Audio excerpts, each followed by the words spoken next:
अफसोसनाक वाकया है, कोयटा में धमाका हुआ है होटल में। अब आप तक क्या इत्तला सर इस हवाले से पहुंची हैं और क्या इकदामात मजीद उठाए जा रहे हैं?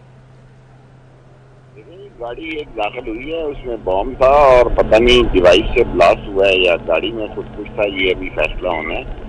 और 4 लोग इसमें शहीद हुए हैं और 8 से 11 अफराद जख्मी हैं। उनको हॉस्पिटल पहुंचाया गया, जिसमें एक की हालत तशवीशनाक है और जख्मी में 2 यहाँ की सिक्योरिटी के लोग भी हैं।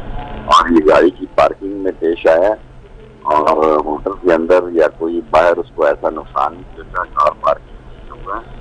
और इंशाअल्लाह ताला दुश्मनों तक पहुंचेंगे और उनको छोड़ेंगे नहीं।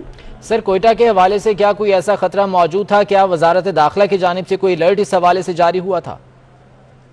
अलर्ट तो हमने 4-5 शहरों का जारी किया हुआ है जी, 8-10 दिन हो गए, लेकिन बेहतर सूरत हाल का तबसरा जो है 1-2 घंटे में वहाँ की लोकल बलूचिस्तान गवर्नमेंट भी जारी करेगी। और FC हमारे अंडर है, FC भी वहाँ पहुँच चुकी हुई है, वो भी इन्वेस्टिगेशन में शामिल है। ठीक है, तो सर सिक्योरिटी के हवाले से बताइएगा, क्या मजीद इकदामात इस हवाले से अब उठाए जा रहे हैं?